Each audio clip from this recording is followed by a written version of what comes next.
Good morning, everybody. Welcome to the North Dallas Plano Career Focus Group. We're very glad you're with us. It's November 6, 2020. Hard to believe we only have a couple months left of the year. All right, let's see here. So our agenda today, the first thing we'll do is we'll talk about success stories. I know of at least 3 different landings. So I will announce those 3 landings if the person's not with us. After that, I'll have everybody enter their 30-second introductions, put all their details into the chat box so that we can gather all that information and try to help people out and do that this afternoon. Also, then we'll go to committee reports, job fairs, workshops, job fairs, pit crew, interview success workshop, career tip of the week will all be coming up. Then we'll do our main event, which today is open forum. So for those people who are on the Zoom, we like to make sure you've got your full first and last name on there. So if you hover over the camera or microphone and then where it says rename, you can rename yourself.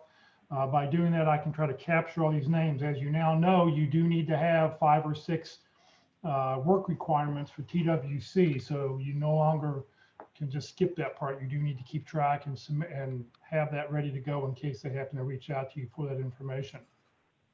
If you have any questions throughout this event, if you don't when we open up open forum, you can just unmute your mic. But if you've got any questions throughout, just please enter them into the chat box. So if you're on Zoom, and for those people on Facebook, you can just enter your questions into the comment box. Please note this event is currently live and we're recording it on Facebook. The recording will be on the Career Dfw Facebook page and on the Career USA YouTube channels for others to view in the future. By participating in this event, and if you post a comment in the chat box, you have your microphone or camera on, you give consent for your comment's name and picture to appear. Well, good afternoon, good morning, everybody. My name is Jeff Morris. For those of you who don't know me, I have been leading and facilitating the North Dallas Plano Career Focus Group since 2007. The group has been around since the late 1990s. In 2008, I started Career DFW to help those people with their job search in the DFW area. And in 2012, I launched CareerUSA.org to help people outside the DFW area.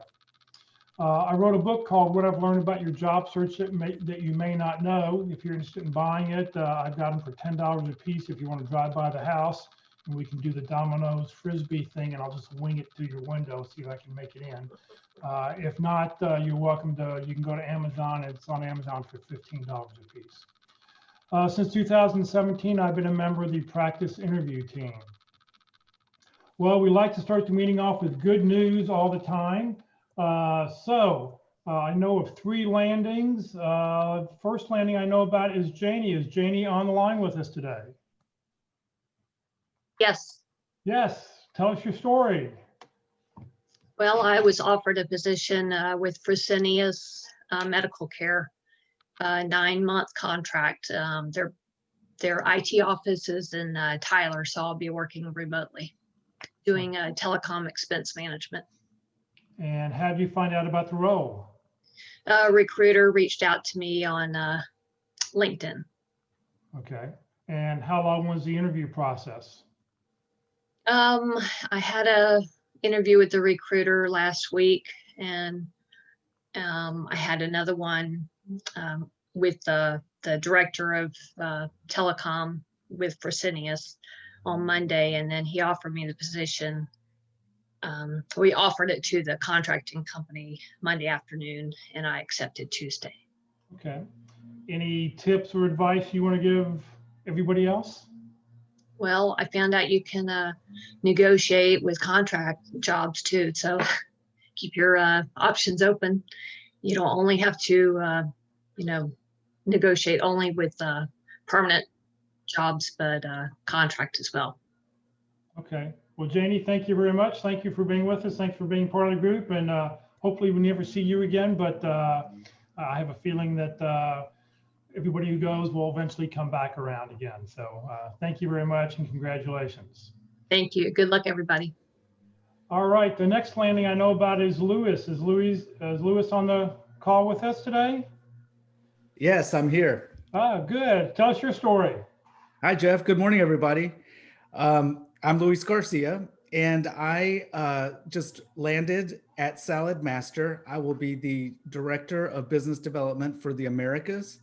So I'll be expanding their business in the US, Canada, and Mexico initially, and then going into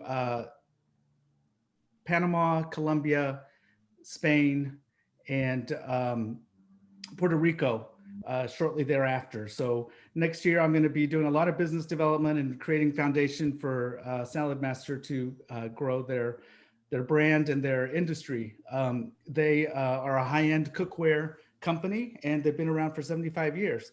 I learned about the job through my network. So it goes to the power of your connections, and never underestimate people that maybe you've worked with in the past. You can't discount anyone. It's a lesson that I learned. My last job, I was there for 24 years.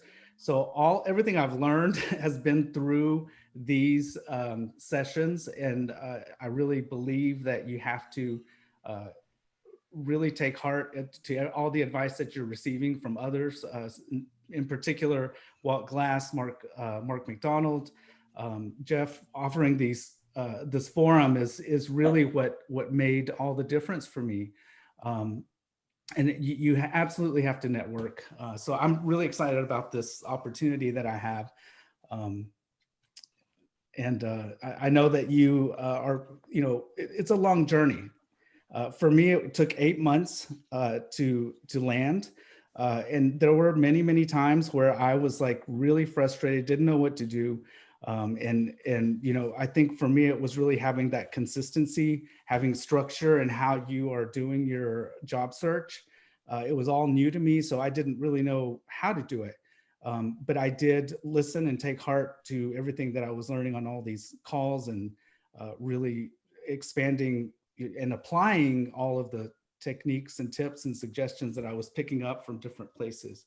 I don't know, Jeff, if you have any specific things you want me to share with everybody. How long was the interview process? The interview process, it was interesting because because of COVID, they wanted me to do like an introductory just for time's sake. So they asked me to record a video. So I had to record a video of anywhere from 15 to 20 minutes. So I did mine at about 16 minutes, and it was a video of me talking about my experience, my background, what I'm passionate about, and just introducing myself to the various leaders across the globe. So they sent that video out to them. From there, I had 5 back-to-back Zoom interviews. So it was kind of grueling. It took 3.5 hours back to back. And then after that, I met with HR. HR was not really involved with the process. I was meeting more with the executive team and the division leaders.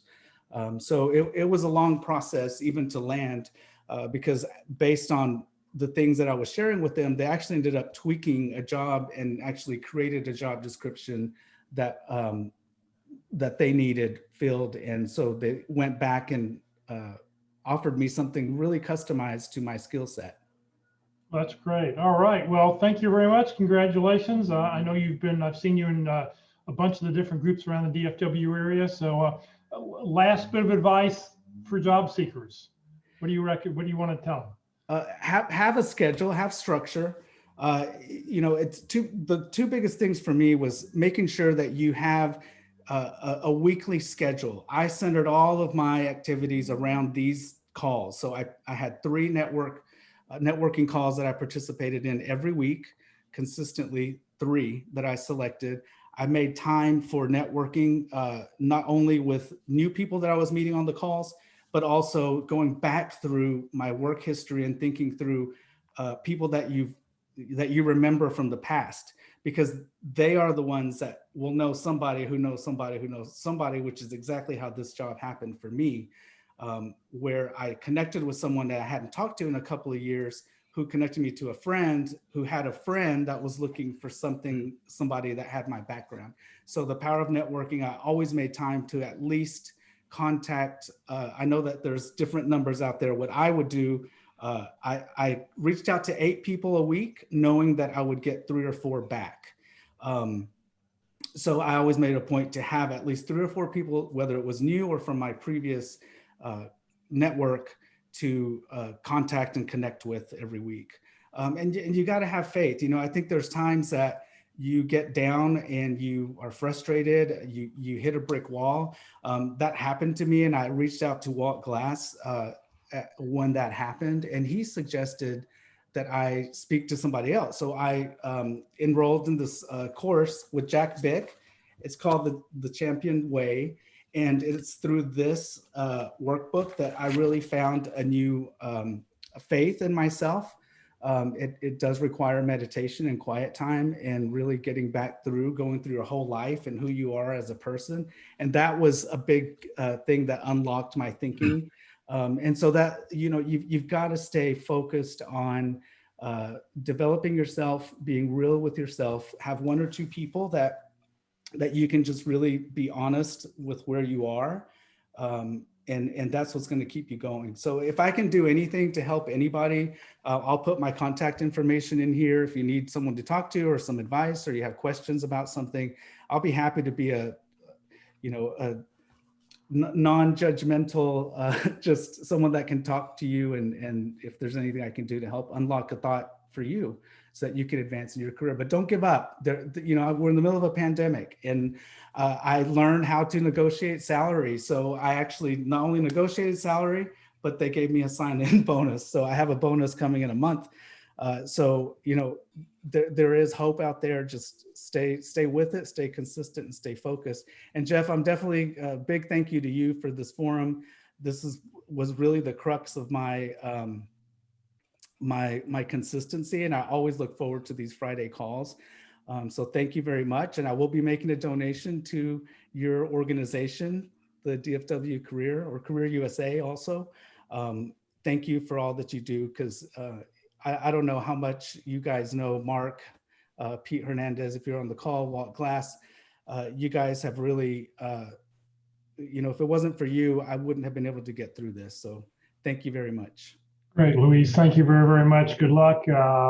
Once again, hopefully we'll never see you again either.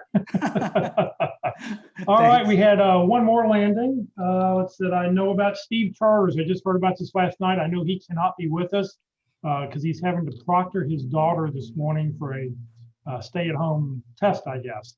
So he wanted to let everybody know he landed as manager of network engineering at Commercial Metals in Irving, Texas, and he starts on Monday. He found the job via networking. His contact mentioned the job to one of his coworkers who reached out to the recruiter at Commercial Metals. And, just like Louise said, networking is the way to go. That's how you're going to find your job. So 6 interviews later, he had the job. It's a great company. I've heard about him for years, and I'm looking for the next stage of my career. So Steve Charters.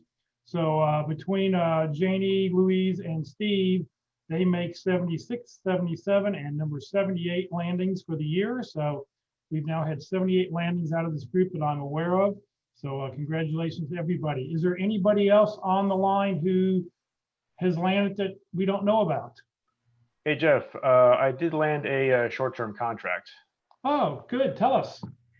So yeah, I start Monday. It's through Aerotech. I'll be working at Roden Schwartz in Capel, doing some development engineering. So yeah, it's gonna be about a 2 to 3 month contract. So hopefully I'll be able to pick up some skills and experience during this time. Okay, well, great. Congratulations. If you'd send me an email with just a couple of the details so I can just add them to the list, and that way that would be appreciated. So congratulations. Thank you very much. Thank you. Number 70, 78, 79. Anybody else? Do we have anybody else has good news to share? Going once, going twice? All right, well, let's move on here. All right, so what we want to do now is, for those people who have not yet done this, if you'll open up the chat box, and for those people on Facebook, you're welcome to use the comment box. What we'd like you to do is put in your name, a comma, your phone number, a comma, email address, comma, position you're looking for, comma, and then 2 or 3 target companies, and then hit the return key. And I will compile all that information from the chat box, and I'll pull that information off of Facebook. I will send out an email this afternoon around lunchtime. And that way, hopefully you can maybe help somebody else if you've got a contact there, because as you heard, networking is the way to go. I mean, this is how, you know, two of the three positions today were found. So for those people on Facebook, if you put your information in, I will go delete that personal information off of Facebook so that it won't be hanging out there after the meeting. So 60 seconds on the clock.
If you're still typing stuff in, please don't stop. You can continue to do so.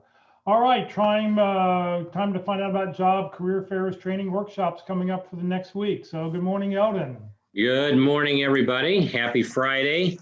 The information I'm about to share with you comes from the calendar tab from the website careerdfw.org. I focus on career and job fairs and special workshops or events. I go through these items fairly quickly, so I urge you to go to the calendar after you hear something that's of interest to you and find out more about that event. And there's usually a link to register or a Zoom link or whatever. Okay, having said that, this week's career and job fairs, unfortunately, nothing to report this week. This week's special workshops or events, Goodwill Industries of Dallas Women Job Seekers Workshop will be held tomorrow, Saturday, November 7th. There's two sessions, one from 10 a.m. to 11 a.m. and a session from 1 p.m. to 2 p.m. And there's information, there's links on the calendar to go find out more about that if you're interested. Online only at this time, the Who You Know Career Transition Summit. That will be held Monday, November 9th from 1 to 3. There is a Zoom link for that. That meeting is hosted by Foster Williams. And if you don't know Foster, I urge you to get to know Foster Williams. Online, LinkedIn Tuesdays at 1 p.m. online. This is a rotating seminar that's provided by Locke Alderson, Terry Sullivan, and Ruth Lipsky. That's again Tuesday, November 10th from 1 to 2:30 p.m. And there's a Zoom link for that on the calendar. There'll be a LinkedIn workshop, I believe, Tuesday. Yeah, that's not happening. Sorry. That's not happening. Okay, I missed that. I went across the calendar this morning. I did cross out the employability with a background. I saw that one. I didn't notice the LinkedIn workshop. Okay. Online interviewing Wednesdays, 1 p.m. special guest series. This is typically, I think, hosted by Mark McDonald. Is that correct? Yes. Okay, and this week's session is on secrets for an effective interview with Carol Brickell. That's Wednesday, November 11th from 1 to 2:30 p.m. There's both a Zoom link and a Facebook link to join that meeting. Online Resume Thursdays online sessions. That's with Carol Brickell, Certified Professional Career Coach. Thursday, November 12th from 1 p.m. to 2 p.m. And there are Zoom and Facebook links on the calendar for that one.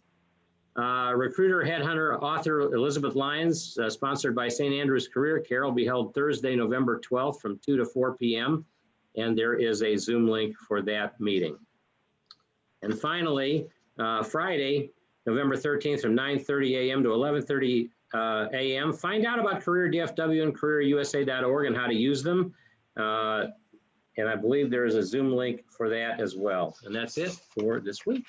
Great, thank you very much. And just let people know that this resume class that's happening next Thursday, Carol's not going to be with us, but next Thursday, our special guest speaker is going to be Tony Bashara, who is the owner and president of Babbage and Associates. So he And he's sees very hundreds- interesting. I would urge you to attend his seminar. Yeah, he sees hundreds of resumes because of the business he's in. So he's going to sort of share his, what he sees and what he thinks you need to be doing on your resume. So it should be an interesting time. So thank you very much for that. All right, let's see here.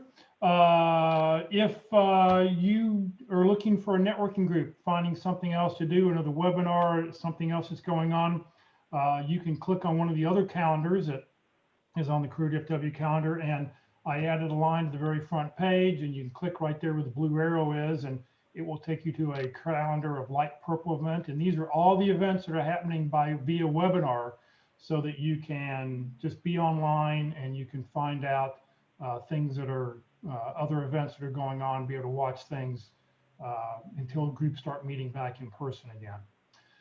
If you know somebody who just lost their job, I understand, I see the employment numbers, the unemployment rate went down last week.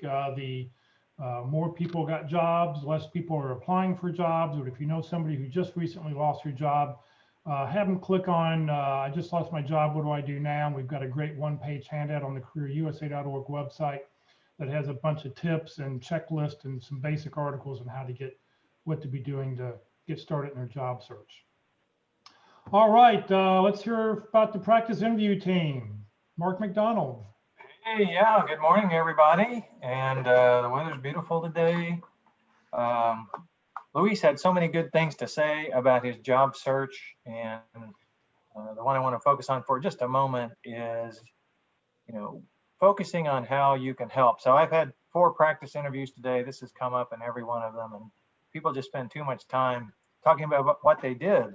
But it'll change your perspective completely if you start to think about how you helped in the past. So you need to translate the action and the activity into how it helped. And those may be minor ways, but they could also be major ways. But this is the way you want to talk in every interview, how you helped. And it'll help you, focus on your contribution. Now, sometimes somebody else is going to have a better way to contribute than you, but you'll just feel much better when you talk about how you can help your future employer. So anyway, that's what the pit crew will help you practice. And as I said, a lot of people got feedback that just like that this week, so it's on my mind.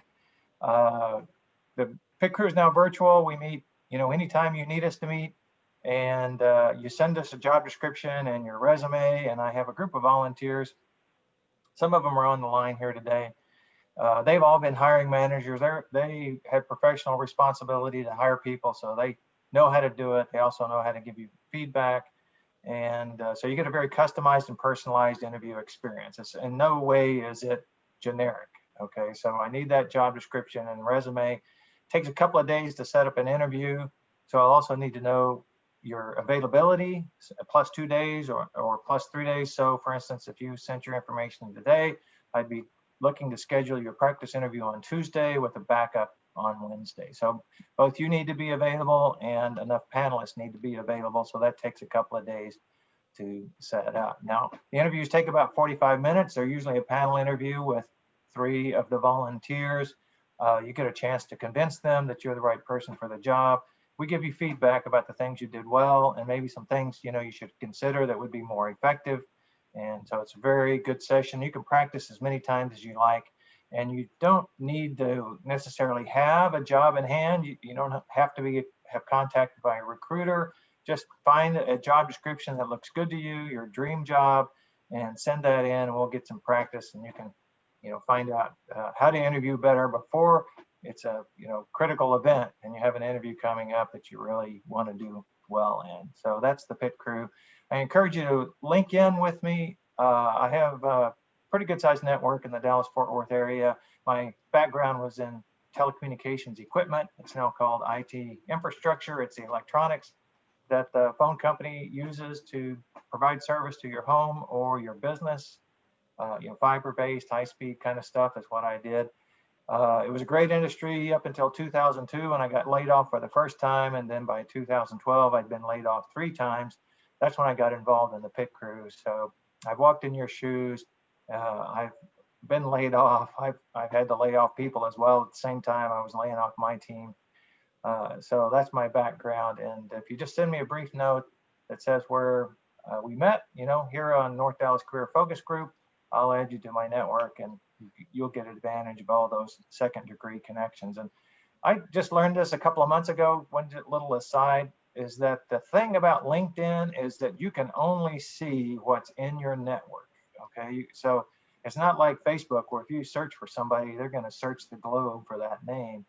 And LinkedIn, if you search for something, it searches your first and second and third degree connections, and that's it. Okay, so if and that's why open networkers are good. They may have 10,000 connections, and so all of their first degree connections become second degree connections for you, and all their first degree connections become third degree connections. So you can search a much bigger area if you have a larger network. So link in with me and you'll get a whole bunch of people in the Dallas-Fort Worth area. Let's see. Finally, I want to say that I've had three panelists land. Not one of them has announced their landing, but take my word for it, I've had 3 panelists land. I'm just chomping at the bit to tell you their story. So I'm always looking for volunteers, and I've had quite a few people volunteer. But that doesn't mean I have enough. So people are landing all the time, including the volunteers for the pit crew. So if you've been a hiring manager, I'd like to talk to you about the opportunity to help people out while they're in job transition, and you will get a lot out of it as well, I guarantee. So reach out to me, dallaspitcrew@gmail.com. And if you've got a resume to send in when you're ready to practice, dallaspitcrew@gmail.com is the way to get that started. Thanks, everybody. Great, thank you very much. All right, let's see here. Walt, Interview Success Workshop. Good morning, Walt. Well, good morning, everyone. My name is Walt Glass, and I am an interview success coach, focusing the 4 areas of your job search on number 4, which is the interview itself. Number 1 being knowing who you are, what you want to do, how to express yourself is number 2. How to put your materials together. Number 3 is your networking. And number 4 is where the rubber meets the road, and it's your interview. So how can you distinguish yourself in an interview? So I do it through the Interview Success Workshop. This is a free workshop that I offer, and I would advise you to register soon. You have to be registered to attend. I got a birthday coming up. Senility's beginning to set in. I'm going to forget everything I ever taught anybody or suggested to anybody. So I'll suggest you get on board quickly. I can still remember the names of my children. There's 3 of them, so it's a task, but I can do it. So I definitely want you to register to come in. It's called Learning Without Squirming. There's no need to sit in a hot seat and to have anxiety and stress and all that kind of stuff to learn how to improve our interviewing skills. And Jeff's already mentioned the I help side. We got the I do side. There's another side that I stress, and that's the I am side. People hire who we are, what we do, and how we can help them. How do we sell those 3 things with genuine authenticity, with some energy, with some enthusiasm, with some interest in that role, in that company? How do we do that and be different from the other candidates in a very positive way? So I focus on the fundamentals of doing those things the first time you come through. Since you have to be registered to attend, look me up on LinkedIn. It explains the workshop in my About section, all right? So it's informal. You get to pause, you get to think, you get to start over. I mean, it is a workshop after all. It's not a mock interview. I heartily support the pit crew. I think you ought to do that as well. But if you look at me and say, well, I'm not ready yet, then I would say, why don't you sign up with me and come find out how to get ready? Because I can definitely help you in that area. It includes a video of your interview. You also get a handout and a video that goes along with the handout and some other information that could help you as well with the interview. I do it on Tuesdays, usually from like 10 to 12. So sign up and register. Now we got Thanksgiving holidays coming up and some Christmas holidays coming up. So the slots are filling. If you would like to sign up, just go ahead and send that waltonglass@yahoo.com email saying, give me some availability. I will send you back some dates and we'll get you scheduled. It's fun to learn. It doesn't have to be hard. All right, so I got a poem this week, Joe. You know, only need to do 10 more poems to have 100 of these dudes. Been doing them too long. Waiting for the book to Why come out. the Oh, go ahead, sorry. all right. We got to get coordinated here, right? Practicing isn't really so hard. Don't let it drive you to the graveyard. Practicing is the trump card. Your interviews will be in high regard. Very good. Thank you very much. Applause, applause, applause. I guess I need to go get an applause sound effect and have that added onto the slide here. Maybe I'll do that for next week. Okay. Time for the career tip of the week. Good morning, Sue Ellen. Good morning, Jeff, and everyone out there. Today's tip of the week is about LinkedIn's new tool that helps users make a career change through overlapping skills. Now, it was put together and written by Carol Murphy, who is with USA Today. LinkedIn has launched a new tool aimed towards helping recently unemployed Americans make a career change. The Business Social Network unveiled the Career Explorer feature, which displays career job seekers can transition into by finding skills that overlap with their previous jobs. The tool ranks the skills in order of importance depending on the job position.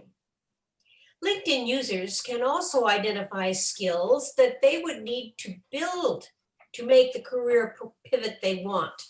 Once a user clicks on a skill they need to build, they are launched to a list of LinkedIn courses users can take to improve that skill.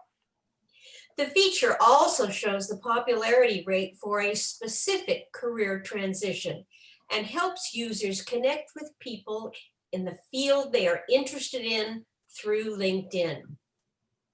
We know that the majority of hiring managers say that soft skills are equally or more important to hire for than hard skills.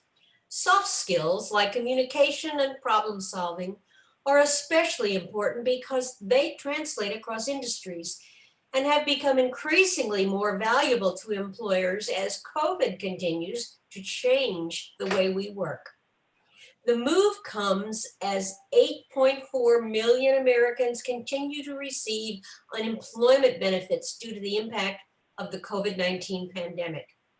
Restaurant and retail workers are among the hardest hit as lockdowns temporarily closed businesses in these industries, while some closed for good.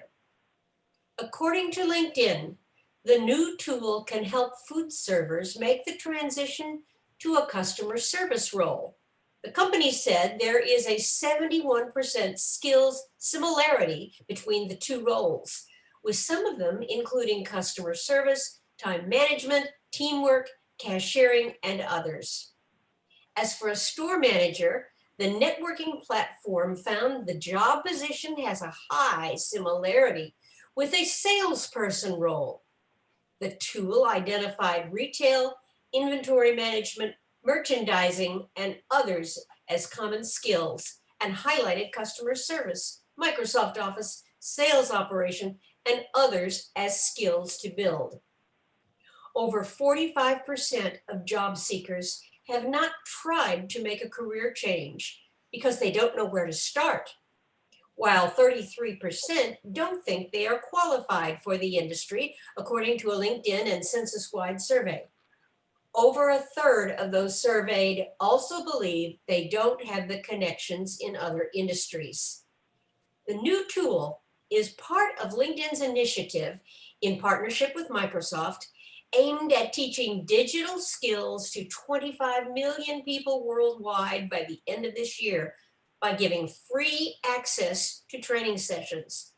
Some of the sessions include software development, graphic design, and financial analysis.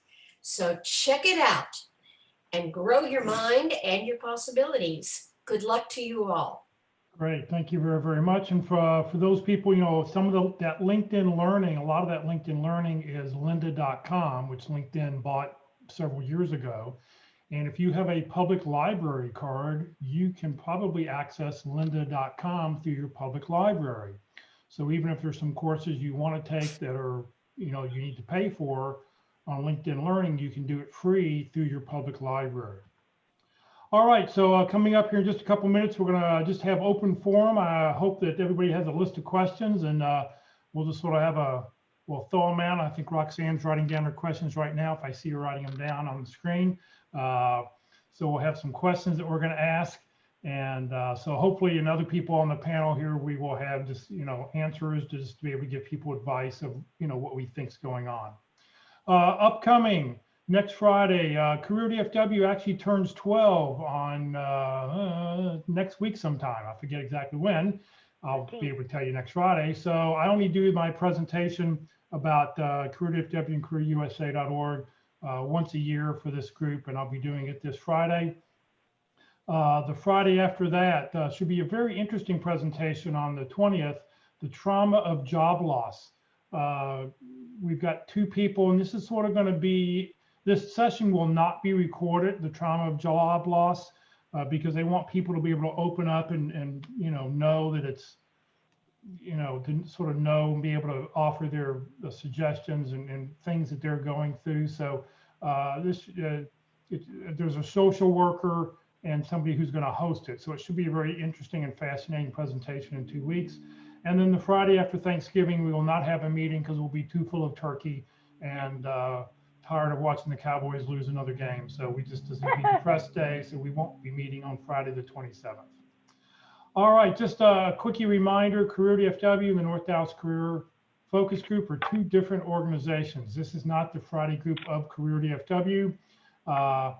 Career DFW is a 501c3 nonprofit organization that helps put on career events throughout the DFW area via Zoom and Facebook Live.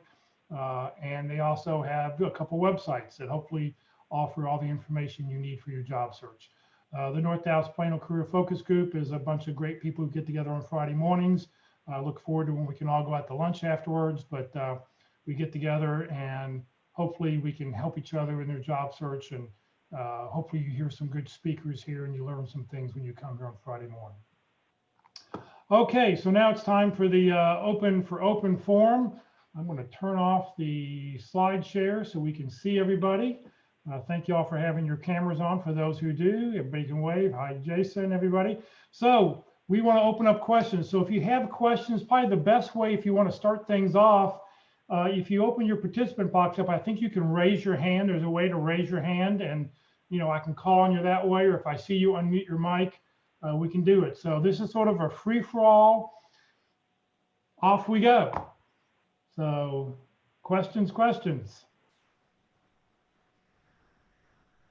Oh, come on now. Okay, I'll take one.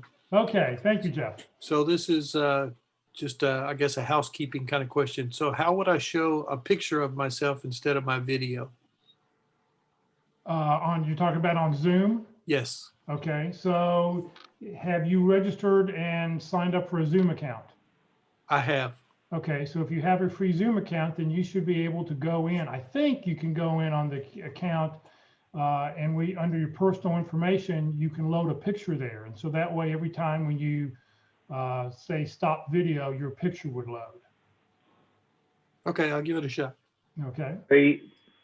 Jeff, the one thing I found out on mine is that I have to be logged in or signed in on Zoom before it will put my picture there, because if I'm not, then I just comes up with the black screen. Okay, Jerry, great. Yeah, good information. So you need to be logged in when you click on the link to get into this meeting, okay? Or any meeting. See, we have experts all over the place here. Okay, who else? Another question. Yes, Laura. So I have an interview with a CEO next week, and I have a really good friend, more than 20 years, who spent a few years on the board of that organization. And she has offered to call the CEO prior to my interview. And I was thinking of more asking her to call after the interview. So I just wanted your thoughts on that. Well, I don't think I want to respond. I'll let other people offer their opinions. What do other people think? Just unmute your mic or hold down the space bar and you can give us an answer. Personally, I would have my friend communicate after the interview. I don't know. I had the same situation, and I just think we should maybe wait. That's my feeling. Because if you go before, it might seem presumptuous. And I did name drop her to the HR person when I had my preview interview with the HR person, and made sure that I mentioned her name, etc. But with the interview coming up next week, I thought, well, I'm excited that she offered to help, but I told her, well, I think we should wait to see how the interview goes, and then maybe you can call afterwards. Anybody else? Not do both. Yeah, no. I was just wondering how close she is to the CEO. Are they really good friends, or? I would say it was more of a professional relationship because, again, she was on the board of the organization. So, and she hasn't been for a few years, but she knew the CEO when she was coming up through the ranks. She's only been the CEO now for a few years. Question, Laura, is she going to call before? Yes or no?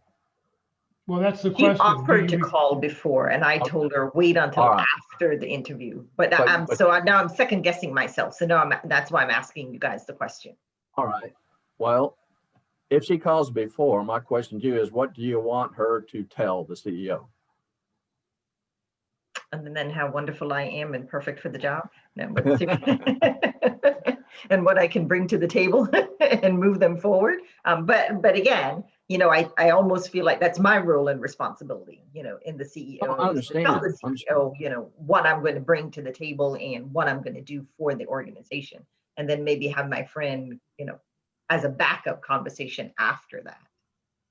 Well, if she has a conversation before, and this is a typical thing that I suggest for any networking referral, is to help them tell other people about you. What is it specifically? A bio is a great tool to give them so that they can say, here's a bio. It's not a resume, but it kind of outlines those things that you're talking about. Or an email would say, here's 3 or 4 specific things that I think, would help this organization, so that they would have some content to tell that's specific about you, other than here's somebody I think you ought to talk to, or whatever it might be like that. So. Another question attached to this is, I'm wondering whether or not, they have not asked me to do this, the CEO has not asked me to do this, but I'm wondering whether or not I should prepare, whether it's a 90-day plan or a 100-day strategic plan, again, talking about the things that I'm planning to do and wanting to do and how I can help the organization move forward. Or is that presumptuous and I should wait until I'm actually asked for that? I was thinking maybe it would make me seem proactive, but at the same time, again, didn't want to seem presumptuous. Go, Mark. Absolutely. Absolutely. Prepare a 90-day achievement plan, not just I'm going to spend 30 days getting to know everybody and then another 30 days getting to know your problems. Analyze what they're looking for and put in your plan how you can help in the first 30, 60, 90 days. And and you can, say when the interview starts, even at the beginning of the video, you could say, I have a few things here in front of me you can't see, but I brought in the job description. I have my resume handy. I have this 30, 60, 90-day plan that I'd like to discuss if we have some time. And, then at the end, if it doesn't come up, if they don't ask to hear about it at the end, you can offer again as you're closing to, I'd like to mention a couple of things on my 30, 60, 90-day plan. There are going to be ways you believe you can help. So it's good. It can be a part of your closing. So absolutely prepare the plan. Thank you, Mark. So I have one more question, then I won't hog any more time, and it's still around this. So my interview with the HR person was last week. My interview with the CEO is next week. So there's a 2-week gap in between that. But I also know that October is the start of their fiscal and calendar year. So they had a ton of stuff going on in October. But it kind of gave me the sense of whether or not I was actually a serious candidate, if they were willing to schedule an interview 2 weeks out. Does anybody have kind of an opinion or a sense on that? Well, my perspective is they're moving as fast as they can. Really, I mean, if they need someone, then having it take 3 months is not as good as having it take 1 month. Now, in my experience, every quarter, a new set of financials becomes the reality, right? So even though they had plans to do well when they close the quarter, but they may find out they didn't do so well, and that may slow down their hiring, right? So their need becomes less because affordability is an issue. Yeah, I think they're gonna, if they've got the money in hand to hire you, I think they're moving as quickly as they can. But they still have their regular jobs to do, which may take 60 or 70 hours a week. So interviewing's on top of that. And the HR director was very honest and said they have this position scheduled to start January 11th. So they have no, this is their first quarter since they started October 1. So, she made it very clear that the goal is to have this person in position to start January 11th. There you go. And I appreciated her telling me that up front too. Have you been able to have any conversations with any other information interviews with anybody else in the company beside the HR person? No, I've been doing some searching. I did connect, of course, with my friend who was on their board and kind of picked her brain a little bit as well. And I just realized that I have a connection who knows the CEO. So I'm going to reach out and ask if I can have a phone call with her probably Monday or Tuesday as well. Yeah, because the one thing, I would hesitate, I don't want to contradict what Mark says, but I would hesitate preparing a 30, 60, 90-day plan when you don't know what their issues are yet. Right. And I wouldn't want you to have, you have a friend who knows the CEO. I would want to wait and have that person call afterwards, because then you can call that person up and you say, these were the hot buttons that they really talked about. This is what they need done. When you talk to this person, here are the things I've done. Hopefully you can just sort of emphasize those things. So that way you're getting more bang for the buck. And then that, the 30, 60, 90-day plan, if you haven't had any preliminary conversations with anybody, I think it'd be very difficult to put together to know what their issues are. What is it that they really need? But once you've had that conversation, I think that'd be a great piece to follow up with the CEO within a couple of days, going, I was thinking about our conversation yesterday. Here's what I see we could lay it, in the next 30, 60, 90 days. Here's what I could do when you hire me. So, if you haven't had some preliminary conversations, I think you're just sort of shooting. You're just shooting in the dark, and you never know if that's where they want to go or not want to go. I was going to try to do it kind of based on the job description and see, what are the hints in the job description for what they need. But right. Thank you, everybody, for your input. I appreciate it. I'll stop hugging all the time. No You problem. might just say, when you do your initial 30, 60, 90 with the limited information, you just say, based upon what I know now, these are examples of the things that I can do for you in the 30, 60, 90 days, and preface it something like that. Right. Okay. Thank you, Walt. And if you find things change, then you send her an update a couple of days later, after talking to you, I think, here's how I need to modify, here's how I need to modify it to really help the organization out. So, good. Thank you. All right. Another question, something else. Mark, I see you have your hand up. Yeah, I have a question. I'm asking for a friend. Okay. So, for those of you who have military service, how do you put it on your resume, and what kind of detail do you provide? So we had a candidate yesterday who mentioned in the introduction of his resume that he had been in the Air Force, but he didn't mention his rank or his duties or his assignment station or how long he was in or how he got discharged. So all of those I think would be interesting, but where do you put them for those of you who have that experience? Well, I could volunteer how I do mine. Sure. This is Tom Atkins, I'm sorry. In my case, I mentioned, I'm a Navy veteran, honorably discharged, and I was a non-commissioned officer. That's an important thing because in the military, when you become a non-commissioned officer, they put you through management training and you really become part of the leadership of a lot of people. I don't put all those other details, you know, because you only have really 2 pages. And if that's something they want to know, they'll ask. I just don't see that it, you know, adds value. And where do you put it? Do you put it chronologically, or do you put it in the education, or what do you do? No, I put it at the bottom. You know, I put all my jobs chronologically. Then at the bottom, I put educational. I have a graduate degree as well as an undergraduate, military service, and then hobbies. I have some hobbies that are interesting and different, and sometimes have triggered, you know, conversations. But it's at the bottom. Isn't there a way to put the insignia on the resume? Don't want to do that. No. I mean, if it would help, I would, but I haven't done something like that. I'm one of those who don't run around wearing a military hat and all that sort of thing. It's just, you know, it is what it is. I think putting an insignia on there is a bit over the top. Mhm. Just, I agree, Tom. My military service is like his.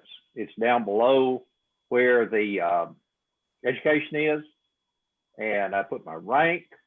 I put my MOSs, and also put security clearance on there. In my case, had a secret security clearance, but in parentheses put inactive. Right. okay. I thought about the MOS, but I hunted submarines, nuclear ballistic missile subs. I just didn't think it would translate to a civilian job. Right. In my case, it does, and so that was. But I did put on there the number, and then also the job title on there. So that way it give someone, if they're looking at it, an idea of, okay, what does 68 Zulu equate to? So in your case, it adds value. In my case, it didn't. So it makes sense both ways, I think. Sure. Well, But, Mark, I think it also depends on where or how far away the military service is or was. My husband is retired Air Force. When he first got out of the Air Force and I helped him with his resume, you know, that was his experience, right? Because he had been in the Air Force for a little over 20 years. So that was his experience. But we termed his experience and his positions and his rank in more business terms. So, you know, whether it was purchasing or logistics or mentored and supervised 200 whatever people and, you know, managed billions for Pentagon and whatever else. So, you know, it was put in very business oriented terms so that the skill sets and the knowledge and background translated to jobs outside of the military. And then now he's been out for a while. So his most recent resume, and he's retired again from a career as a financial advisor and wealth advisor. Well, his most recent resume, you know, his military experience is more in kind of the executive summary, you know. So I would suggest that, again, it depends on where your client is as far as how removed, but it might be something as, you know, Mark McDonald, retired Air Force major with, as Tom says, honorably discharged with years of experience in blah, blah, blah, blah, blah. You know, again, geared towards whatever the position is that they're looking for. And so as you move further and further away, the military experience might be pushed down under the professional experience section with more and more careers. So whereas it was probably 80% of my husband's resume at one point in time, now it's probably closer to 30 or 40% because he's had other jobs and careers now that he is retired. All right, very good. Thank you. Good. Somebody else have a question? What else? Oh, come on, I'm gonna start calling on people. Who's got a question about what's going on? I have a question. Okay. I am currently taking a class to improve my knowledge. How do I sell myself to get a job before I get that completed? How do I sell my experience when I'm in training and not completed yet? Okay. Interesting question, because I have the same thing too. I'm studying for a certificate in AWS, but I put it, I think I have it in there in progress or something like that. But that's what I'm doing. So you list it and you put in parentheses in progress so that people know you're currently going after that certification. Right. And I would also, based on Carol Brickett's ideas, say you're in continuing education. So it's sort of like that. Continuing education in the following whatever. So that's how I put it in the resume during this downtime. But then again, obviously, I came up with a novel approach though. But I have my own DBA. I have a company name for myself, so I can put that in there and then say that I'm in continuing education in the following topics. That's how I'm showing activity. Doesn't always come up, but I mean it sometimes helps. So David, is that like your current job, or you just have that down in the education section? No, it's it's in the in my resume under job. Just to show the gaps sometimes are like 1 year. I've had 1 year gaps because for some reason nobody would hire me full time. I don't know. I can't figure it out. But so I tried to compensate for that. But that's what I did. I mean, obviously this is kind of like different. I mean, I just had this DBA from way back in Long Island, which is where I'm from. And I had a friend of mine, and we formed the company to do language learning, but it never took off the ground. So I kept it. And so that's kind of how I did it. Okay. Anybody else doing something like that, putting that on your resume somehow? So I have, my education section, and underneath it, I have my 2 degrees, and then certifications that I have. And then right under that, I have a subsection called continued learning. And I've just listed the names of courses that I've either taken or am taking or whatever else, and I haven't put dates on them. So until and unless somebody flat out asks you, when did you do this? Or are you doing it now? Or what, it's up to you to volunteer the information. I have one thing on there that I'm currently working on, and all of the other things I've completed. But I add whatever new I start or whatever I added on there, because to me, then it's, it's potentially a conversation, a part of the conversation that I can bring up. And I like the idea of, me personally, I like the idea of continued learning, because I think that shows that you're being proactive, and what you expect of others, you're doing for yourself as well. Okay. So I'm a finance guy and work for American Airlines, so a large company. And I am now, I've seen that many companies, a little bit smaller ones, they will combine finance and accounting. I don't have a CPA. I don't necessarily want to get a CPA, so I'm starting to study for a CMA. And at this point, I have not shown it in my resume. I think I would wait until I would have at least the first set of tests either accomplished or already the date set, and that would be in February.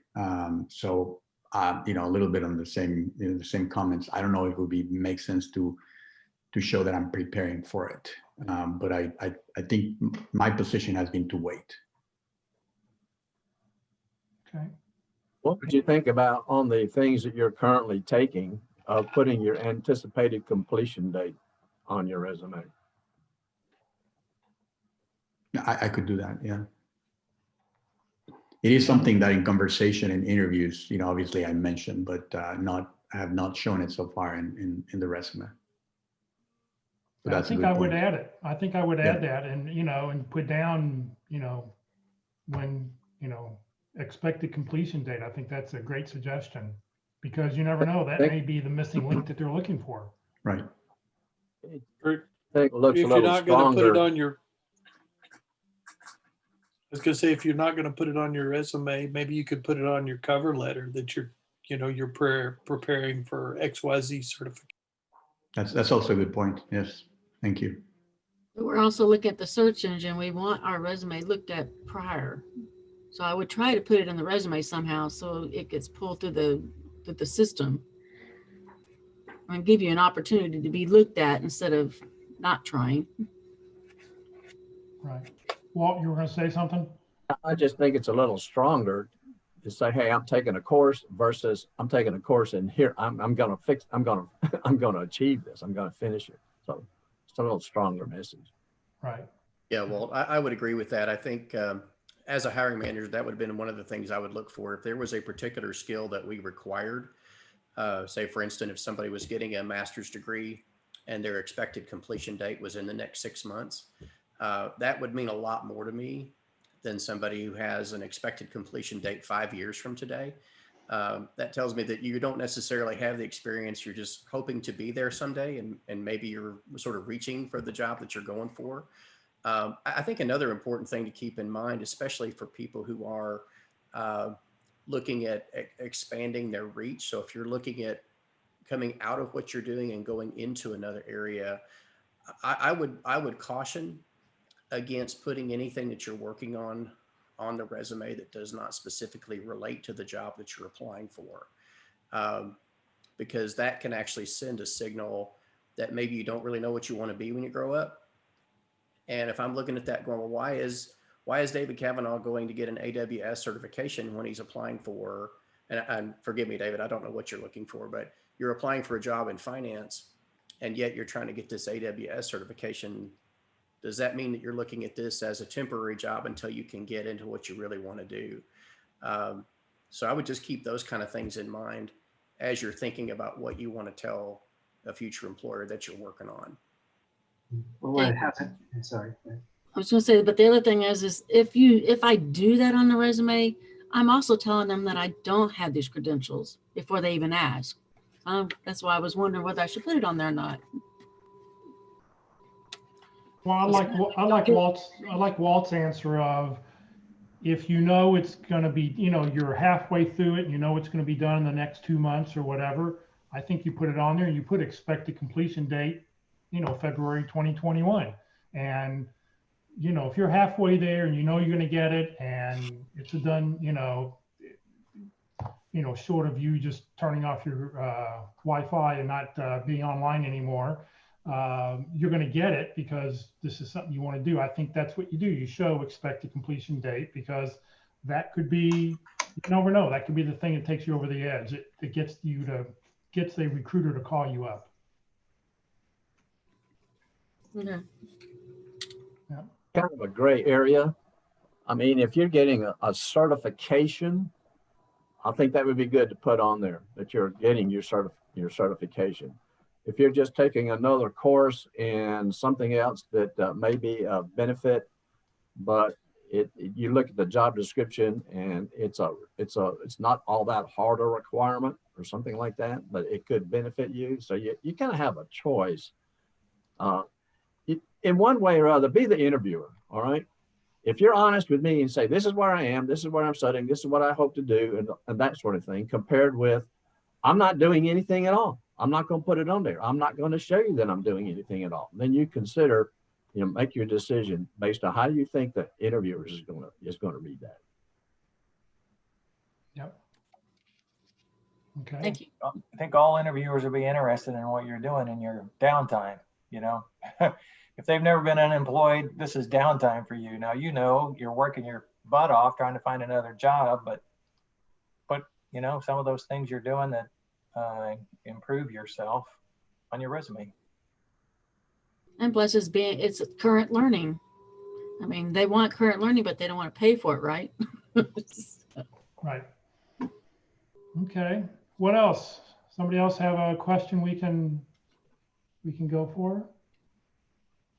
So maybe this is not necessarily a question, but your comments on it. You know, I might have made what you could see as a pretty basic mistake, because I've been, this is about compensation, right? All the ways to try not to talk about compensation when you're interviewing. But, like I said before, I'm a finance guy. I work for American Airlines, so a large company. Had an interview with McKesson for a position that was essentially a carbon copy of what I was doing at American. Had the first interview with HR, half an hour call, so just the very first one. And all of a sudden, at some point, they asked me about my compensation, and it was asked in a little slight different way, and it maybe caught me off guard. And also thinking that it was, essentially the same kind of function, large company, even larger in McKesson. I actually somewhat, I did talk about what I was, my compensation in my prior role. It was a few days ago. I actually talked about this with Norm Fulmer at South Lake Focus Group, and he used to work at McKesson, so he thinks, and he was in HR. He thinks that I have not heard from them. It's been about a week. He thinks that it is probably just that as we were talking about before, that some companies will take some time to proceed with follow-up interviews, etc. But I think that it appeared to the HR person, the talent acquisition manager, that my salary was a little bit too high, and that or my compensation, my prior one, and that maybe that could probably not move me to the next round, even though, again, from a match perspective and everything else, it's essentially what I was doing. So I mean, again, the comments that I'm asking from you is really so I guess it applies also, this not talking about compensation, regardless of how large and structured a company could be, right? Right. I mean, I know Mark and Walt have both talked about the compensation thing in our interview session, our interview workshop. I like what Mark talked about Wednesday. He was saying you want to average the averages, so that, I think that you need to know what what is it that you require? I mean, what is it you need? Or what do you think the position is going to pay? There's plenty of places to go find that out. Salary.com, bls.com, or .org, .gov, bls.org.gov. And then once you've done that, here's what the range is. And then you average the range. So instead of saying it was between, 110 and 130, it was in the 110s to the, into the the upper 130s or something. Average those averages and make it a broader range. What you made at your last job, who knows? You could have been overpaid where you were making at your last job compared to what the averages are, and what the responsibilities are, and what you have to do now at a new job are different. And to be able to talk about that with HR is very, very difficult to do. What I made at my last job isn't, we're not doing the exact same thing here. This is a different role. It's a different size company. Mark, Walt, y'all want to talk about that some more? Be happy to. So, I got to say that I've been on Frisco Connect, which I visit. They often have recruiters. Foster, who leads it, is a recruiter himself, and there's two kind of diametrically opposed schools of thought on when recruiters ask this question. And some recruiters will not consider you if you don't have an answer to this question. Okay. And, some are a little more, how would I say, patient, perhaps. And, we'll share with you what you really want to know, what their range is. Okay. Without you ever having to divulge your range. But my approach is, because there is a risk and you don't know in advance how the recruiter is going to handle it, and we're talking now early in the process, so you haven't really talked to anybody else. Maybe you're just doing your first screen, and they want to know what your salary requirements are. Is you need to know the range. You're unemployed, you need to know the range, and you can find that online. And then use this phrase: for the responsibilities of this position, I would expect. Okay. Or you can even add, from what I know now, which if it's early in the process may not be very much, but from what I know now, which again may just be the title and the location, this is, and the responsibilities of this position, this is what I would expect, and give a range. So that's Jay Fusara's perspective on it. So recently, like 2 months ago, 1 month ago, Rex Sowett, another recruiter that talks on Frisco Connect, gave additional insight, which I thought was he put some numbers on it. So here's how you do that. He said, you go and find the average, it's most of the time, if you look up information about a job description and a location, they'll tell you what the median salary is, okay? So the range you want to use initially is plus 10% to minus 15%, okay? So that's a 25% range on top of the median, which is pretty wide, but you're trying to avoid what you're just concerned about, is that you're going to kick yourself out because you asked for too much, okay? So that's your range. And then not only is that your range, because that's a very specific number, right? Is you put a range on the range. So this is what Jeff was saying. So if it turns out to be, let's say the low end turns out to be 84,000, then you say mid 80s, okay? My range is mid 80s to high 90s, whatever the range is. But you're not even giving them a specific number. You're not saying it's 84 to 96, which may be what the calculations turned out to be. It's mid 80s to high 90s, okay? And then you want to find out, in every case, is that within your range? Can you share with me your range? I'm curious to know what your range is for this role in your company, and see if they'll tell you the range. So that's how you approach it. And the key point there is for what for the role, for the responsibilities of this position. Okay, now as time goes on, you're going to learn more if you don't get kicked out. And then you can start tightening up that range and subsequent answers to that question. And, if after 3 or 4 interviews, whatever their process is, as it starts to wind down, asking again is a buying decision. Now they're trying to figure out, how much it's really going to cost to get you, because they're starting to be interested, maybe really interested in getting you. And so you can continue the negotiation with this phrase, for the responsibilities of this position, as I understand them now, I would expect. And you start narrowing it down. Typically, you do not know very much about their benefits until they make you an offer. Okay, so at the very end, when you get all of that they're ready to make you an offer, they send you the benefit information, you can make a final assessment of what the number's going to be to get you, okay? And it might be a very tight range. So, 5K wide or something like that. And two other words to throw in there that I always like to add is, I'm sure that whatever McKesson's going to pay is going to be fair and equitable. Right. Because how can they not be paying fair and equitable? So, you have a range, tell me your range. Yes, I'm satisfied with your range. Yeah. Yeah, and in some way the discussion actually took, because I didn't give him initially a range of expectations, when the recruiter, the talent, acquisition person moved more to like, okay, what was your previous, compensation? And that might have been the mistake. Right. I think, and I will tell you this, my daughter had an interview yesterday. She's interviewing as a UX designer out in San Francisco. So of course, salaries out there are a lot higher than they are here.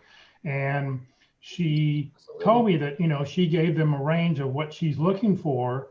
And they came back, said, well, our position is probably going to pay $10,000 to $15,000 more a year. So, she told them this range, and they came back and said, well, we budgeted this, which is higher than what she was told. It was just like, she was shocked by that. So, you just never know. And I think most companies, you got to remember, I worked for a company for 13 years for this one company. And I had a book that was probably 2 inches thick that had every job description and every pay range. And, I was stuck when I was going to hire somebody. You had to fit into, if you're going to hire them for this job, here was my pay range. And that changed, every year or every couple of years. And I think any large company with over a couple hundred employees is going to have some they're not going to just be willy-nilly pulling stuff off pulling things out of the air. They have a range. Yeah, and couple of things. If there's a recruiter involved, there's absolutely a range, because they've told that recruiter, if you find somebody in this range who's qualified, I'll hire them. And so they'll get paid. If they're an outside recruiter, if they're an inside recruiter, they'll get credit for a placement. So they know the range. They absolutely know the range. The other thing is, Miguel, and I forgot to address this, if they ask what was your previous salary, your first response is going to be, for the responsibilities of this position, I would expect. Okay. So you're not answering the exact question they ask, but you're telling them what your range is, because if you're changing roles or moving to a low cost area, what you made is not that relevant. Okay. Now they may really, and when you fill out the application, you're going to have to put that information in. But they may be really curious to know, because they may think, if they believe you're trying to promote yourself through this job change, so if you're applying for a director job and you haven't made director money, that would cast your candidacy in a different light. So there is a legitimate reason for knowing. Just make them ask twice. Okay, make them ask again if they really want to know what your previous salary was. And perhaps sorry, Michelle. No, I was just going to say, I've worked at McKesson. They pay a little above average. They pay good. Yeah. And perhaps I also, part of the reason that I had an interview, or several rounds of interview with Alcon, and I went all the way to the final, what I thought was the final interview with a hiring manager, and the titles at Alcon, they're not very descriptive. Instead of manager, director, senior director, whatever, VP, there are many like head of a department. And we got to the final interview, and I had asked the 2 or 3 rounds with HR if that was the same level of my the position that I was seeking, and they moved me ahead. And then when I had the final interview with the hiring VP, he essentially said, "You're overqualified." And then you fall to the other, side of this potential trap of, well, it was great for me to have all the interviews with them. They were real interviews.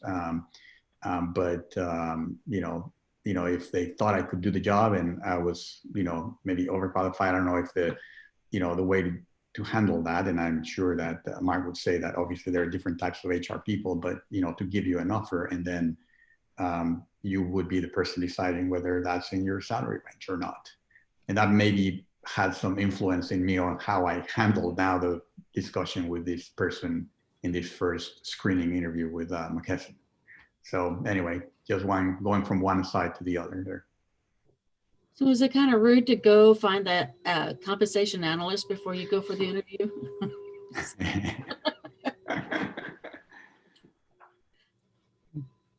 I can say this, sign up for the workshop, because we really look at salary and compensation in depth. What were you making? What are your requirements? What's your minimum?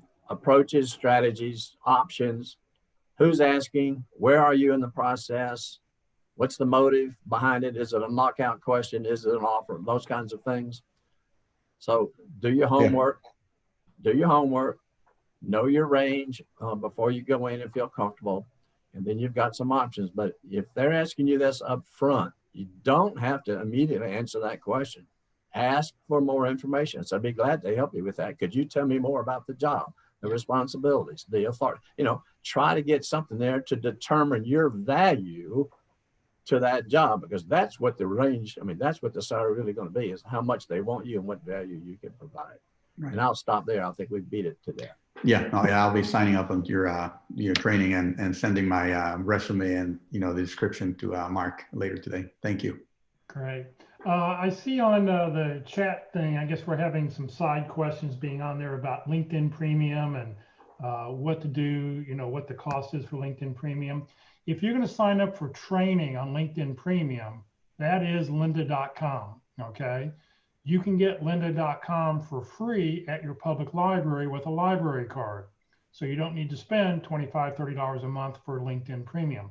But LinkedIn Premium does offer some other, for those people who have it, if you want to talk about what you can do that you can't do through regular LinkedIn, you're welcome to do that. I will say though, we had Kurt Bondemater, who is a recruiter, a couple of weeks ago on our LinkedIn training.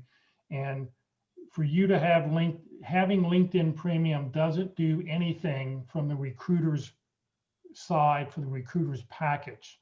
So I just want you to be aware that, you know, paying for LinkedIn Premium doesn't boost you and get you any higher when a recruiter does a search. So I just wanted to sort of pop that on there. Any other comments about LinkedIn Premium? Because I know I saw some discussion going on back and forth. Oh, there was Rhonda said, how does one discontinue LinkedIn Premium? So here is the hint. If you're going to sign up for canceling LinkedIn Premium is very difficult, okay?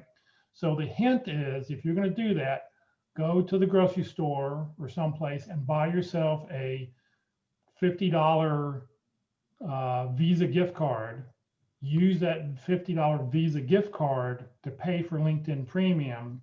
And then if you decide you don't want it after 2 months or whatever, LinkedIn can't charge the card anymore, and you won't be stuck with trying to figure out how to do it. They'll just cancel it on you. So that's the hint that I've heard about how to use LinkedIn for a couple months and then to stop using it. All right. Some other questions? Something else people want to talk about? I just want to reiterate something that I remember in the past. This metric works that TWC is allowing you to sign up for. It has kind of learning on it. It may not be as sort of look for it, comprehensive as Udemy or something like that. It's out there. It's not you think you have to sign up for it? They have to give you some sort of a permission or something. I forget how that works, but I got a link to it, and that's how I signed on. Something like that.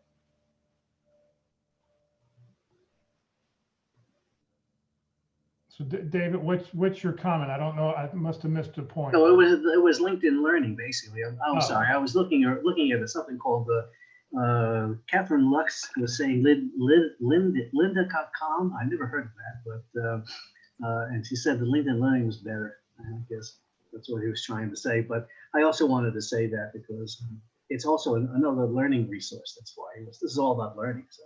Right.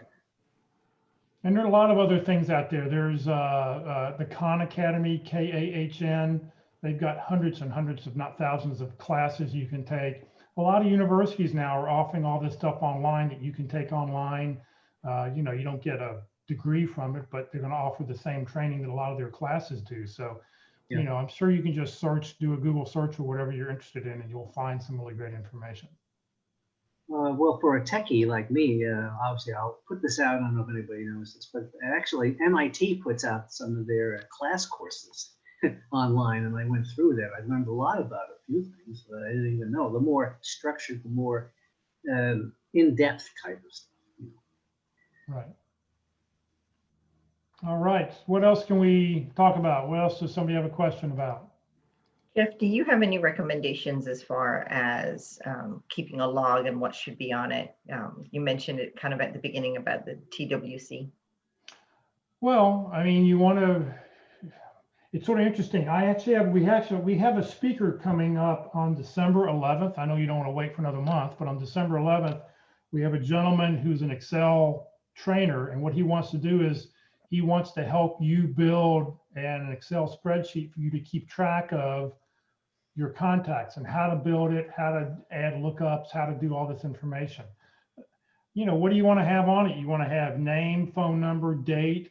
You want to have a column of when you need to look up, when you need to follow up with that person. You may want to number your connections like a 1, 2, 3 category, an ABC. A being, these are my really hot contacts. B, are not as much. C, contacts would be the person who maybe they're contacts of contacts, or people I don't really know very well, but you know, if you want to categorize those, you want to be able to have a list of companies you've applied to, who you've contacted there, when you need to follow up, what resume did you send them? I mean, your Excel spreadsheet could be extensive if you really want to take it, you know, with several different pages on content. But the whole key is how are you keeping track of when to make the next phone call? How are you keeping track of what you sent somebody? you know, it's an organization kind of thing, and it's as extensive as your Excel capabilities are. If people are really, I mean, I've seen some people who are some real Excel gurus, and their spreadsheet is just unbelievable. And do you need to have all those fields? Probably not, but you probably want to have, you know, you need the basic stuff. What do you need for TWC? You just need to know, I think there's 6 things on there. You gotta have the date, the name of the company, the contact, and what you did, I think, or maybe that's 4 or 5 things. That's really all I think you have to have, but you should get that form from TWC. They probably sort of send it to you, or you can download what that is, and at least keep that as a minimum. In another group this week, somebody mentioned that they have a list on the TWC site of like 11 things that are considered job search activities, so that you should probably capture that list also. Right. I mean, this meeting counts. Does that include meetings and networking like this? And do we include all of each other on as contacts? I think it does. They said that these support group meetings are considered a job search function, but I doubt you need to include a bunch of names on it. You just need to probably identify the group and maybe some kind of, you know, website or something like that. But it's probably on their list. Well, what I would do is use the what do you call it? The moderator of the group, like Jeff, for instance. Something like that. I think. Right.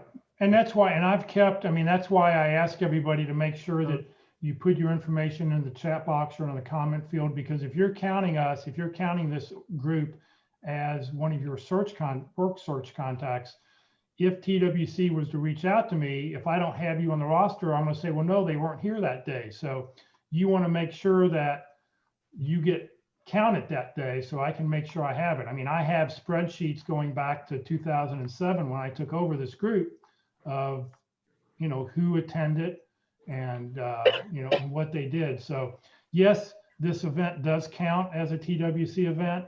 I wouldn't put down 5 of them on your thing. I mean, you want to make sure you find a couple jobs, make sure 3 or 4 of those jobs, 3 or 4 of those entries are jobs that you've applied to, or you followed up a phone call with somebody or an information interview. You know, I think you could list 1 of these, maybe 2, but I wouldn't list more than 2 of these webinars or these kind of meetings that I would turn into TWC. But hopefully you're doing more than just coming to 5 or 6 of these webinars a week. You know, you should be doing an information interview, one of those, 1 a day. You should be, you know, you should be applying for a job, and anything you apply to, that counts. Use this as a last resort. You're on Monday through Thursday, you don't have 5 things. Okay, you can add us on Friday if you need to. Jason asked a question about Microsoft. Jason, you can use the Google equivalents. Right, Google Sheets, Google, I don't know what they're Docs, all called. Forms. Google Docs, Forms, right. So Google has a free version of this, and there's also there's somebody else who has something else. I forget what it's called. I know it changed names. It's an open source software, and it has the whole suite of products that you can download for free on your computer. Jeff, there's a couple. Actually, there's more than just a couple. There's openoffice.com, I think, is one. And my son actually did some volunteer tech writing for a group called LibreOffice, writing some instructional manuals. So that's another one. I think that's more of an international one. But yeah, there's 2 or 3 options. Right. So they're all going to do basically the same kind of thing. It just, you won't have all the bells and whistles at Microsoft that Excel offers, but most of us don't use 95% of what Excel can do. I mean, I can't use Lotus 1, 2, 3 anymore. If you still have that on your computer, you can still use that, Walt, okay? I don't think it's supported anymore, Walt. I think that's right. It might make your computer crash. Yeah, or if you're running something like Windows 10, no way. Mm-hmm. A resource I found yesterday, I don't know if anybody else knows about this, it's called Slide Model. And it's, again, something else you can sign up for subscription, but I signed up for the free stuff, and it's basically a bunch of pre-formatted PowerPoints that you can then adapt to whatever you want. And I got over 100 of them just on the basic. So I have no intention of paying for it, but it's called Slide Model. That might be something useful to you. Okay. If I do a 30, 60, 90-day plan, I'll be using one of those. Okay. It's already pretty and color coded, and you can just fill in your text and numbers. And again, there's hundreds of them that you get just on the free stuff. David in the chat box put the link for the required number of work search activities. There's a link in there he put on there. So I'll make sure I copy that and put that in the email I put out this afternoon to everybody. Thank you. Yeah, and it's different county by county also. Right. Oh, wow. I didn't realize that. I thought it was the same across the state. No, every county, Dallas, there's 24 different workforce offices around the country, 20 around Texas, and everyone can set their own rules. So, great. Yeah. Yes. If you That's knew, interesting to see in Texas. Here in Arizona, we still don't have the requirement for that. And that is probably because we hardly get any money here for unemployment. You guys get a bit more than we do. So they haven't turned on the requirement for job seeking activities yet. Right. Thank you for that. Jeff, Yes. I'd just like to point out that it's at 0 for Dallas and Tarrant counties. Oh, is it currently set 0? Okay. I mean, I know Well, Texas said they were going to start implementing it. Okay. Collin County also says 0. Okay. I think it's supposed to start November 15th or something. I heard. Oh. I thought it was supposed to start November 1st. And okay, I'm not finding what you guys are finding where it says 0. I clicked the link. Denton County. I heard November 1st too. Yeah. Well, Yeah, check that link I posted. yeah. I mean, you should be keeping track of this stuff anyway. If somebody were to say, what did you do this past week? It shouldn't be that hard if you're organized and just keeping track of these things. So, it's just start a little spreadsheet, start something so you know what you're doing. So, okay, what else? Something else we can talk about? 1 or 2 more topics before we end the day. How about career pivot? I won't go into details, but if somebody's considering a pivot from one industry into another industry, how do you prepare yourself for that? And what kind of jobs do you look for that would give you an entry into the new industry?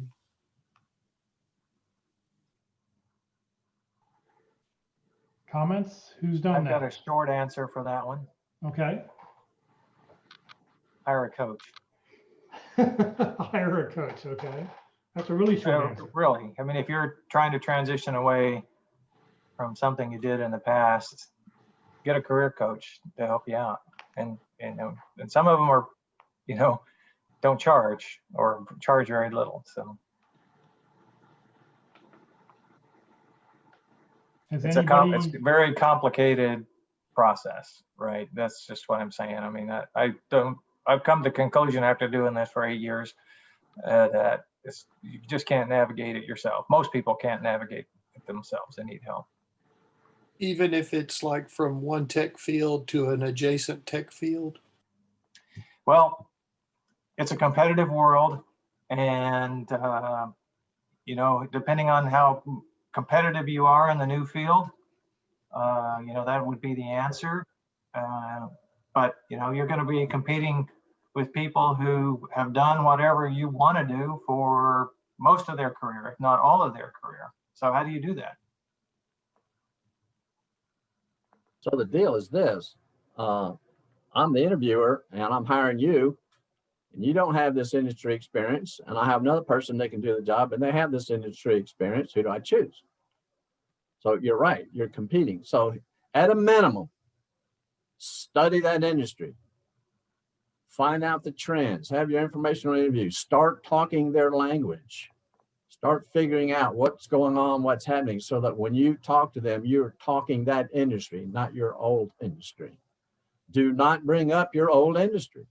Do not say, well, in healthcare, I was this or whatever, because you're not selling yourself. So you just take, all right, finance, IT, there's a lot of different jobs that there weren't degrees handed out in finance, healthcare. It was finance, all right? We know that, but they don't see it that way. So you got to really kind of understand, and that's where your information, interviews, your research, find out what's going on, what's happening. You would want to say, this is why I love this industry. This is why I love this company. This is why I love this job. So that you're showing that interest and enthusiasm. So you got to do your research and work. I would back up Mark's thing. This is tough.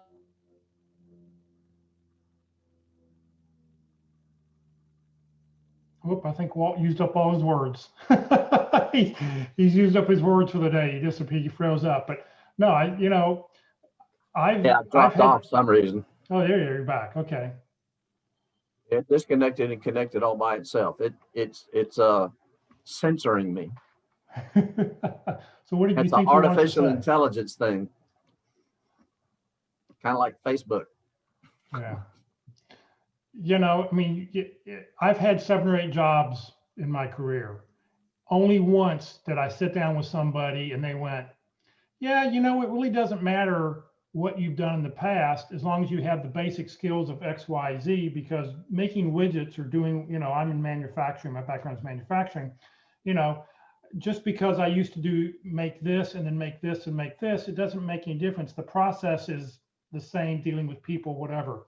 I've only had one person in an interview ever say that to me.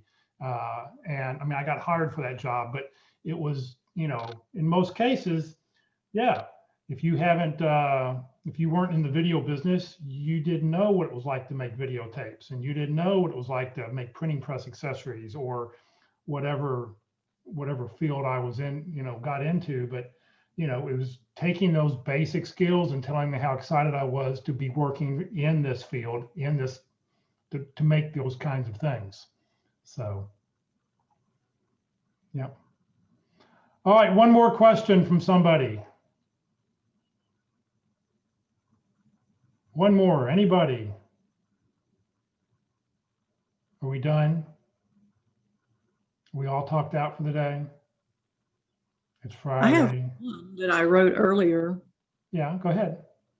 Okay, I wrote it out, so I'll just go ahead and read it. So what do I say or write in a call or email, respectively, when contacting someone who had suggested I contact him when we met at a professional organization's meeting within the past year? I gathered he might be considering hiring someone with my experience in-house rather than outsourcing that work. At that time, I did not follow up because I was still employed and happy with that employment situation. So how do I approach that possible opportunity now? It may or may not still be available. They might or might not be still considering someone for in-house.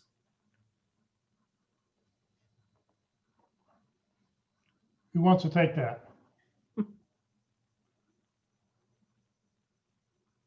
I mean, definitely want to reach out.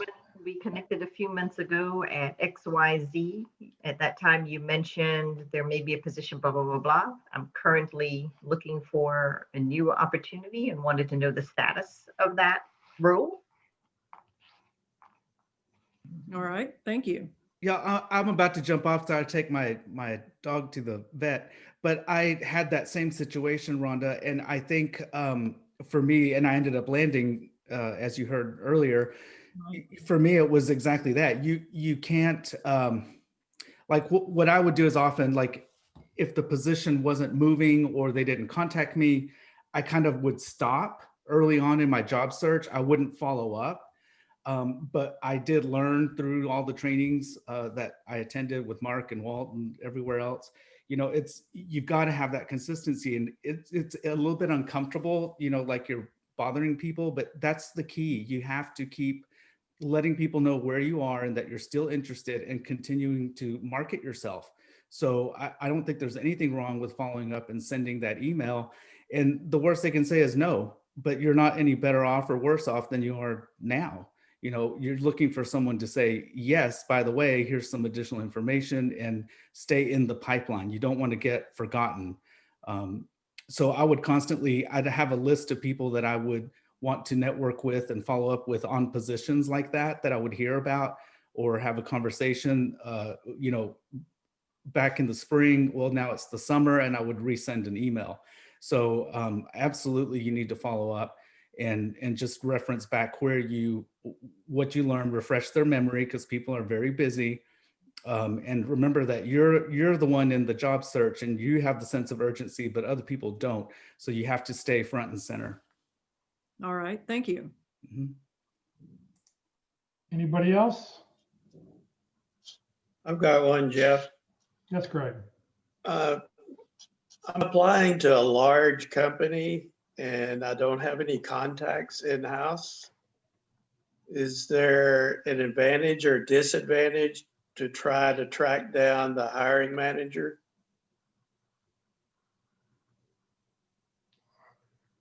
So you don't have any contacts at this big company you're applying to.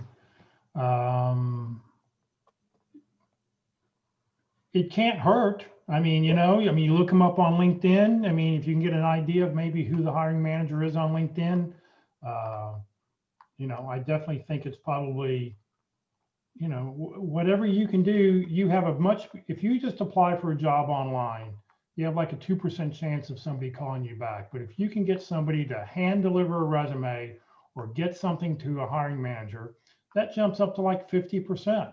So you really have to network your way in to any job. Well, this is TechStot, and I've reached out to numerous people on LinkedIn and getting no feedback. And I think they're working and they don't look at LinkedIn. Right. Yeah, that's possible. Thank you. Go ahead, Greg. Go ahead, Mark. Yeah, so let me, you know, I would, you know, any contact within the company who's willing to put your name forward is good enough to move you into the fast lane, so to speak, the 50% probability of getting a call.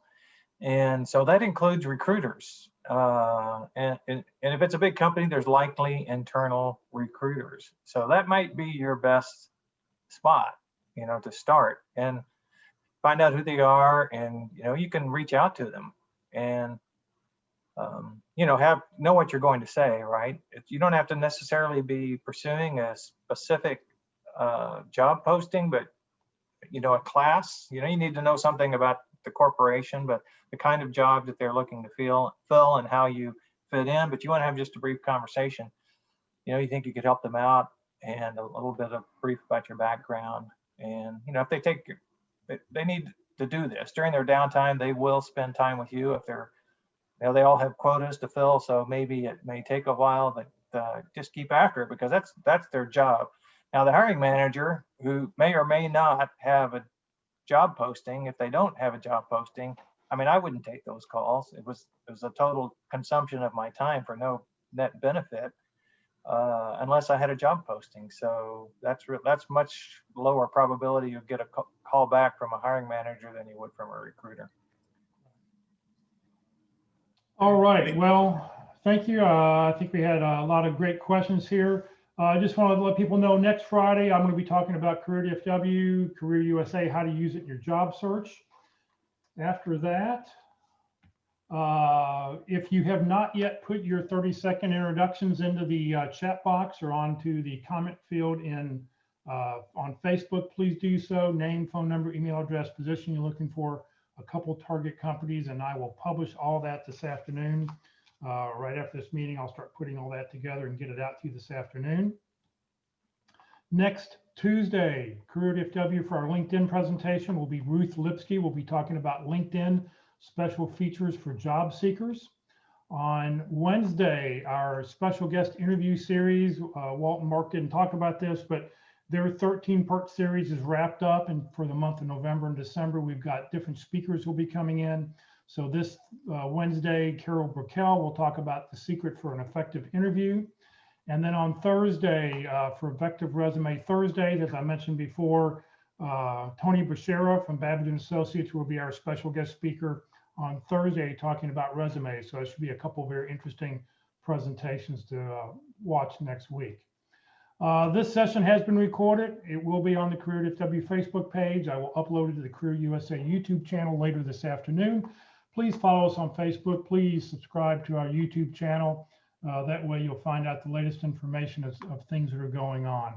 On YouTube, this is what it looks like. If you click on playlist, you'll see a bunch of the playlists that have been created underneath there. And don't click on the video, but click down below where the red arrow is, where it says View Full Playlist, and then you'll get to see a list of all the different events that are going on. Whoop, already got that slide up there once. Whoop, there we go. So for everybody, have a great weekend. Thank you very much for joining us. And we'll see you all next week. Thanks, Jeff. You're welcome. Thank you.